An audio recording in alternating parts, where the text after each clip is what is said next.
नमस्कार प्रेक्षकांनो. ठरलं तर मग या मालिकेच्या येणाऱ्या भागामध्ये जबरदस्त असा ट्विस्ट येणार आहे. तर प्रेक्षकांनो, येणाऱ्या भागामध्ये अर्जुनने नागराजला अजून एका गुन्ह्यामध्ये अडकवलेलं असतं. तर इथे सुनीताला कोर्टामध्ये हजर करताच नागराजच्या विरोधामध्ये सुनीताने साक्ष दिल्यानंतर खोटी डेथ बॉडी ही नागराजच्या सांगण्यावरूनच तिने दिलेली असते, या गोष्टीचा खुलासा कोर्टामध्ये दिलेला असतो.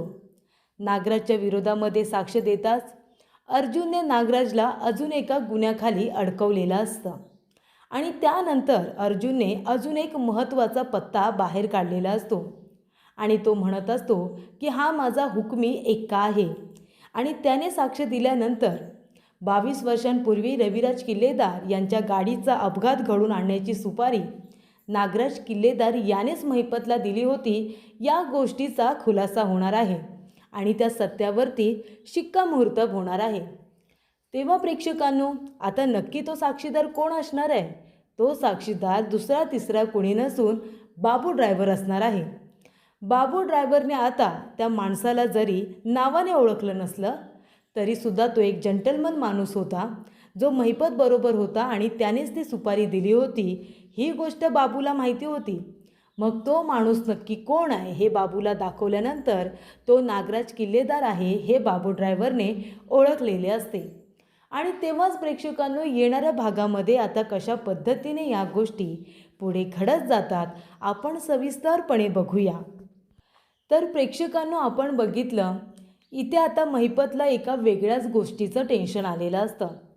कारण अर्जुन आता म्हणत असतो की तुझी मुलगी साक्षी शिखरे ही तर जिवंत नाही आहे ना, ती तर मेली जेलमध्ये, असं तुझं म्हणणं आहे. मग तीसुद्धा तुझी मदत करायला नाही आहे. तुझा मित्र नागराज किल्लेदार तोसुद्धा आता जेलमध्ये आहे आणि त्याचबरोबर प्रिया तर आता तुझी मदत करणारच नाही आहे, कारण का ती घरातल्या कामांमध्ये बिझी झाली. तिला आता तुमच्या सगळ्यांपासून दूर राहायचं आहे, ती तुझी मदत करणार नाही आहे. मग तुला वकील पाठवला कुणी? काय नाव घेतलं होतंस तू? विशाखा प्रभूणे. ह्या ज्या वकील तुला भेटायला आल्या होत्या त्या नक्की कोण होत्या? साक्षी शिखरेची कुणी मैत्रीण वगैरे आहे का? तेव्हा महिपत त्या गोष्टीचा विचार करत असतो की माझ्या पोरीचं नाव ह्या अर्जुन सुभेदारानं घेतलं. त्या अर्जुन सुभेदाराला माझ्या पोरीवरती संशय तर आला नसेल ना? म्हणजे माझी साक्षी जिवंत आहे हे जर त्याला कळलं तर तो सगळे पुरावे इथे शोधत माझ्या मुलीपर्यंत पोचेल आणि तिला पकडून परत त्या जेलात टाकेल. आणि काहीही झालं ना तरीसुद्धा माझी पोरगी जेलात येता कामा नये, कारण जेलमध्ये राहणं किती कठीण आहे हे आता महिपतने सुद्धा भोगलेलं असतं आणि साक्षीने सुद्धा भोगलेलं असतं. साक्षीचे तर त्या बायकांनी खूप हाल केलेले असतात, तर त्या जेलमध्ये असणाऱ्या बायकांनी साक्षीला मारलेलं असतं, तिच्याकडून कामं करून घेतलेली असतात, तिचे केस ओढलेले असतात, तिथलं ते बेचव जेवण, या सगळ्याचा साक्षीवरती असा काही परिणाम झालेला असतो की ती पूर्णपणे डिस्टर्ब झालेली असते, ती एका ट्रोमामध्ये गेलेली असते, डिप्रेशनमध्ये गेलेली असते आणि तिची ती अवस्था महिपतला बघवत नसते. महिपत जेलमध्ये राहत असतो, त्याला काहीच प्रॉब्लेम नसतो. महिपत म्हणतो की मला इथे खितपत पडावं लागलं ना तरीसुद्धा चालेल, फक्त माझी मुलगी साक्षी या सगळ्यातून बाहेर असली पाहिजे. आणि त्यासाठी आता महिपत तोंड बंद ठेवतो. नागराज त्याला मधून धमकी देत असतो, त्याला सांगत असतो की महिपत तोंड बंद ठेवायचं, नाहीतर तुझी जी मुलगी बाहेर आहे ना तिचं काही खरं नाही. महिपत म्हणतो की माझी मुलगी आहे ना, तिला मी कधी इथून भूर कुठेतरी पाठवून देईन ना, तुलासुद्धा कळणार नाही. मग तू माझ्या मुलीचं काही वाकडं करू शकणार नाही आहेस. तेव्हा प्रेक्षकांनो, इथे आता नागराज म्हणत असतो, महिपत तुला एक बातमी सांगू का? तुझी मुलगी इथून कुठेही जाणार नाही आहे, कारण ती प्रेमात पडली आहे सचिन दीक्षितच्या. आणि सचिन दीक्षित कोण आहे तुला माहिती आहे? अर्जुन सुभेदाराचा मेवणा आहे तो, अस्मिता प्रताप सुभेदार याचा नवरा, ही त्याची बायको आहे. आणि आता ही गोष्ट अर्जुनला माहिती नाही आहे, कुणालाच माहिती नाही आहे की सचिनचं नेमकं काय चाललं आहे ते. सचिन साक्षीला खेळवतोय ही गोष्ट जेव्हा आता नागराज महिपतला सांगतो ना, तेव्हा महिपतच्या पायाखालची जमीनच सरकलेली असते. याचा अर्थ सचिन दीक्षित जो येणारा आहे, ज्याच्यावरती माझी मुलगी प्रेम करते, हा माणूस त्या अर्जुन सुभेदाराचा मेहुणा आहे, त्या अस्मिताचा नवरा आहे. मग जर ही गोष्ट आता अर्जुनला समजली की सचिन ज्या मुलीच्या प्रेमात आहे आणि ती मुलगी माझी मुलगी साक्षी आहे, तर मग माझ्या पोरीचं काही खरं नाही आहे. म्हणजे या सचिनच्या प्रेमात माझ्या मुलीला आता स्वतःचा गळा कापावा लागणार हे मात्र नक्की. माझी मुलगी पूर्णपणे अडकणार. या सचिनला तर मी सोडणारच नाही. आता इथून मला काय करता येईल ते मी करण्याचा प्रयत्न नक्की करेन, पण ह्या सचिनला माझ्या पोरीपासून मी लांब राहायला सांगेन. माझी पोरगी त्याच्या प्रेमात खरोखर वेडी झाली तर मग मी तिला वाचवू शकणार नाही. या गोष्टीची भीती आता महिपतला वाटत असते. तो विचार करत असतो की आता ती इथे विशाखा प्रभूने म्हणून मला भेटायलासुद्धा येऊ शकत नाही. जर ती इथे आली तर अर्जुन आणि हे पोलीस लोक तिची चौकशी सुरू करतील. पण जर ती आली तर मला तिला सांगता येईल की त्या दीक्षितपासून लांब राहा, तो त्या अस्मिताचा नवरा आहे त्याच्यापासून लांब राहा असं मला सांगता येईल. पण हा निरोप मी आता कसा देऊ, या गोष्टीचा विचार महिपत सातत्याने करत असतो. तर प्रेक्षकांनो, असा विचार करत असतानाच आता इथे महत्त्वाच्या गोष्टी अर्जुन आणि सायली दोघेजणं घडवून आणत असतात. एक महत्त्वाचा पुरावा अर्जुनच्या हाती लागलेला असतो. ज्या हॉस्पिटलमधून डेथ बॉडी गायब झालेली असते, प्रतिमाची खोटी डेथ बॉडी म्हणून, त्या हॉस्पिटलमध्ये सुनीता काकडे नावाची एक नर्स काम करत असते आणि तिनेच ती डेथ बॉडी तिथून गायब करायला नागराज आणि प्रियाला मदत केलेली असते. त्यानंतर तिने तिथून जॉबसुद्धा सोडलेला असतो आणि नंतर तिने कुठल्याही हॉस्पिटलमध्ये जॉब केलेला नसतो. तिला हवे तेवढे पैसे देण्यात आलेले असतात आणि त्यानंतर इथे हवे तेवढे पैसे दिल्यानंतर ती आपलं तोंड तर बंद ठेवते. पण इथे अश्विनने आता अर्जुनला त्या बाईचा पत्ता दिलेला असतो आणि त्या ॲड्रेसवरती अर्जुन सायली दोघेजणं गेलेले असतात.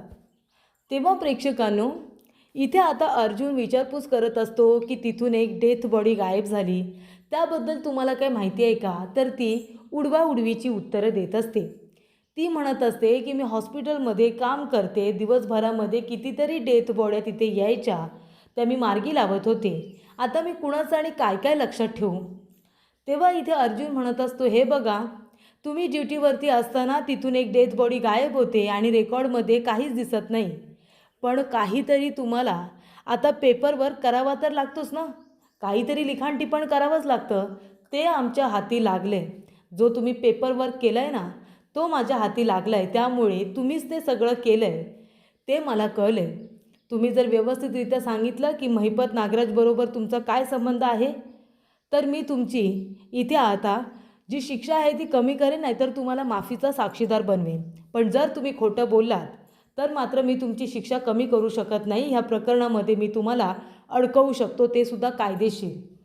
तेव्हा सुनीता म्हणते, असं करू नका, मी तुम्हाला सांगते, ती डेथ बॉडी मीच बाहेर काढली होती आणि ती नागराज किल्लेदाराला दिली होती. अर्जुन म्हणतो, नागराज किल्लेदार बरोबर अजून कोणी होतं का? ती म्हणते, नाही नाही, कुणी नव्हतं. आणि हे प्रेक्षकांनो, आता सुनीता खोटं बोललेली असते.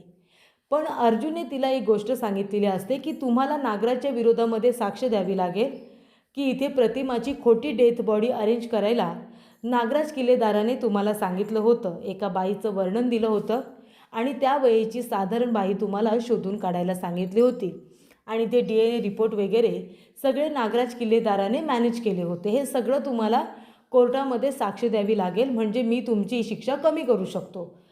तेव्हा इथे ती बाई म्हणते की आधी नाही म्हणत असते, पण अर्जुन म्हणतो, तसं नाही केलं तर मी तुमची शिक्षा कमी नाही करू शकणार, तुम्हाला कोर्टामध्ये येऊन साक्ष द्यावी लागेल. तेव्हा ती म्हणते की ठीक आहे, मी यायला तयार आहे. तेव्हा प्रेक्षकांनो, इथे आता अर्जुनने लवकरात लवकर कोर्टाची एक तारीख घेतलेली असते. त्याच्या आधी अर्जुन ही गोष्ट सायलीला सांगतो. तेव्हा सायली म्हणत असते की अरे वा, ही गोष्ट तर चांगलीच आहे, म्हणजे नागराज काकांना अजून एका गुन्ह्यामध्ये आपण अडकवू शकतो. त्यांची पूर्णपणे जी बाजू आहे ती आपल्याला वीक करायची आहे. आणि प्रेक्षकांनो, जेव्हा एक एक पैलू आता उघडत जात असतो ना नागराजच्या बाबतीत, तर इथे सगळ्याचं मूळ हा नागराजच आहे आणि सगळ्याचा शेवटसुद्धा नागराजच आहे. म्हणजे तुम्ही जर मूळ बघाल 22 वर्षांपूर्वीच्या केसचा, तर जी काही परिस्थिती घडली, म्हणजे प्रतिमा गायब झाली, त्यानंतर सायलीचं आश्रमामध्ये जाणं, रविराज काकांचं एकटं राहणं, हे का घडलं? कारण का तर नागराज किल्लेदाराने गाडीचा अपघात घडवून आणण्याची सुपारी दिली आणि तिथून मग ह्या सगळ्या गोष्टी उद्भवल्या. आणि त्यानंतरला हे सगळं घडत घडत आता शेवट असा झालेला आहे की मधुबाऊंवरती चाकूचा वारसुद्धा नागराजनेच केलेला आहे. इथपर्यंतसुद्धा सगळ्या गोष्टींमध्ये नागराज इन्वॉल्ड आहे.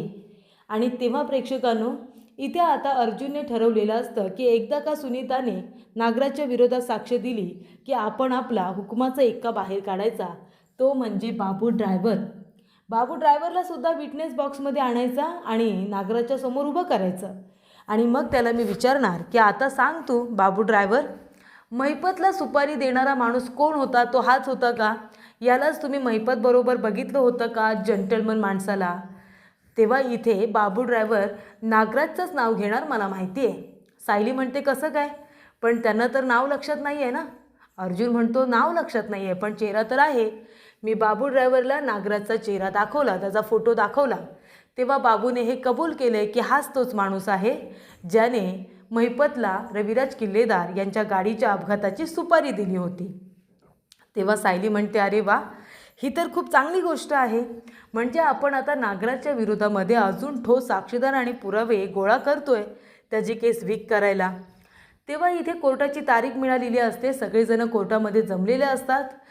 तेव्हा नागराजच्या केसमध्ये अजून काही गोष्टी आता बाहेर पडत असतात. त्याच्यामध्ये प्रेक्षकांनो, इथे आता नागराज किल्लेदाराने 22 वर्षांपूर्वी जो गुन्हा केला होता ना, तो लपवण्याचा प्रयत्न केला होता. ती केस क्लोज करण्याचा प्रयत्न केला होता. रविराज काकांनी ह्या केसचा शोध आता बंद करावा, म्हणजे प्रतिमाचा शोध बंद करावा, यासाठी नागराज काकांनी काय केलं, गव्हर्नमेंट ऑफिसमधून एका सिस्टरला हाताशी धरला, तिला पैसे देऊ केले, तिला धमकी देऊ केली आणि तिथून एक डेथ बॉडी अरेंज केली, एका महिलेची डेथ बॉडी अरेंज केली आणि ती नागराज किल्लेदार यांना देण्यात आली. त्यांनी ती डेथ बॉडी घेतली आणि बरोबर रविराज किल्लेदार यांच्या बंगल्याच्या आजूबाजूला आणून टाकली. तेव्हा ती डेथ बॉडी कुणाची आहे असा शोध सुरू झाला आणि ती डेथ बॉडी प्रतिमाची आहे असा कांगावा करण्यात आला. प्रतिमा आत्या तर जिवंत आहे. मग ही डेड बॉडी प्रतिमा आत्याची म्हणून आणण्यात आली आणि त्यांची मुलगी तन्वी किल्लेदार हिच्याबरोबर DNA टेस्ट मॅच करण्यात आली. आता DNA टेस्ट करण्यात आली आणि रिपोर्ट आला पॉझिटिव्ह, म्हणजे ती प्रतिमा आत्याचीच डेथ बॉडी आहे म्हणून ती इथे तन्वीबरोबर तिचा DNA मॅच झाला असं सांगण्यात आलं. आणि हे सगळं नागराज किल्लेदार यांनी मॅनेज केलं होतं असं सुद्धा अर्जुनने सांगितलेलं असतं. तेव्हा खोटी डेथ बॉडी अरेंज करून प्रतिमाची आहे असं सांगण्यामध्ये सुद्धा आता त्यांच्यावरती गुन्हा दाखल करण्यात आलेला असतो. तेव्हा प्रेक्षकांनो, अर्जुन म्हणतो की या सगळ्या गोष्टी तर केल्याच, पण आता 22 वर्षांपूर्वी सुपारी दिली की नाही याचा अजून खुलासा झालेला नाही आहे. पण आता त्याचासुद्धा खुलासा होणार आहे. कारण तेव्हा इथे आता नागराज किल्लेदाराने सुपारी दिली होती हे सांगणारा साक्षीदार माझ्याकडे आहे जजसाहेब. तो साक्षीदार कोण आहे? तेव्हा नागराज म्हणतो महिपत तर नाही आला ना. पण तो महिपत नसतो, तो असतो बाबू ड्रायव्हर. बाबू ड्रायव्हरला बघितल्या नागराजचे डोळे मोठे होतात. तो म्हणतो अरे बापरे, हा जिवंत कसा? याला तर मी मारून टाकलं होतं ना, हा जिवंत राहिला की काय? तेव्हा तिथे बाबू आल्यानंतर बाबू म्हणत असतो काय रे, आता मी इथे साक्ष द्यायला आलोय. तुला असं वाटत असेल की मी जिवंत कसा? तू तर मला मारलं होतंस पण मी जिवंत आहे. तेव्हा इथे अर्जुन विचारतो की बाबू ड्रायव्हर, 22 वर्षांपूर्वी तुम्ही त्यांच्या गाडीचा अपघात घडवून आणला, म्हणजे ही चुकी तुम्ही केलीत, पण आता माफीचा साक्षीदार म्हणून इथे उभे आहात आणि तुम्ही इथे ह्या लोकांना मारण्याचा प्रयत्न केला असला तरीसुद्धा ते सगळेजण वाचलेत. तेव्हा आता तुम्ही या माणसाला ओळखलत का? 22 वर्षांपूर्वी महिपतला सुपारी देणारा माणूस नक्की कोण होता? तो नागराज किल्लेदारच होता का? तेव्हा बाबू म्हणत असतो अगदी बरोबर, महिपतचा मित्र आणि महिपतला नागराज किल्लेदारानेच रविराज किल्लेदार यांच्या अपघाताची सुपारी दिली होती. तेव्हा प्रेक्षकांनो, इथे आता बाबू ड्रायव्हरने साक्ष दिल्यानंतर 22 वर्षांपूर्वी रविराज किल्लेदार यांच्या गाडीचा अपघात घडवून आणण्याची जी सुपारी आहे ती नागराजने दिली होती हे सिद्ध झाल्यानंतर नागराज काकांना इथे आता जन्मठेपेची शिक्षा सुनावण्यात आलेली असते. तर प्रेक्षकांनो, 22 वर्षांनंतर का होईना, पण इथे अर्जुन आणि सायली यांनी पुढाकार घेऊन खरा मूळ सूत्रधार, मूळ मास्टर माइंड नागराज आहे याला शोधून काढत त्याला त्याच्या गुन्ह्याची शिक्षा ही मिळवून दिलेली असते आणि शेवटीला नागराजला जन्मठेपेची शिक्षा ही मिळालेली असते.